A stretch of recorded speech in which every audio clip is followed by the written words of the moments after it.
నిండు నూరేళ్ల ప్రాణానికి డబ్బుతో ఖరీదు కట్టారు.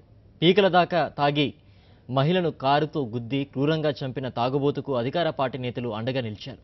వివాహిత ప్రాణానికి 10 లక్షల రూపాయలతో వెలకట్టారు. నిందితుడిని కఠినంగా శిక్షించాల్సింది పోయి గాలికి వదిలేశారు.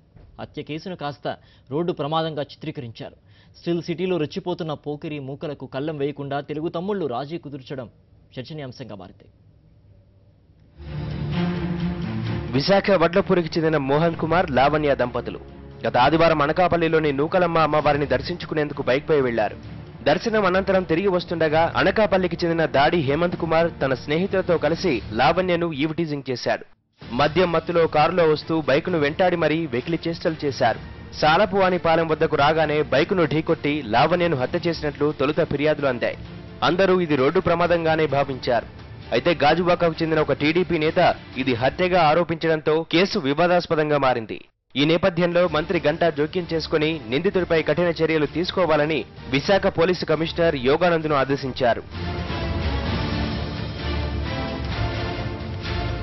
అయితే ఇంతలోనే లావణ్య హత్య కేసు సెటిల్మెంట్లు జరిగిపోయినట్లు విశ్వసనీయంగా తెలిసింది.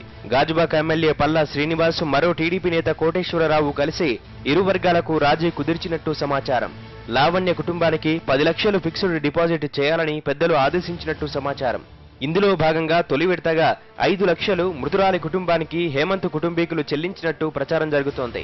మిగతా డబ్బును కొద్ది రోజుల్లో ఇచ్చేలా ఇరు వర్గాలకు అంగీకారం కుదిరినట్టు తెలిసింది. ఈ వ్యవహారం స్థానికంగా చర్చనీయాంశంగా మారింది. దీనిపై సమగ్ర దర్యాప్తు జరిపించాలని రాజకీయ వర్గాలు డిమాండ్ చేస్తున్నాయి. తెలుగుదేశం ప్రభుత్వం హయాంలో ఈ రకంగా మహిళలకు రక్షణ లేనటువంటి పరిస్థితుల్లో పోలీస్ యంత్రాంగం పనిచేయడం అనేటువంటిది చాలా ఆశ్చర్యంగా ఉంది. ఎవరి ధైర్యంతో చూసి ఈ రకంగా చేస్తున్నారని. దీని వెనకాల రాజకీయ నాయకులు ఉన్నారో లేదా కొందరు ప్రజాప్రతినిధులు ఉన్నారో.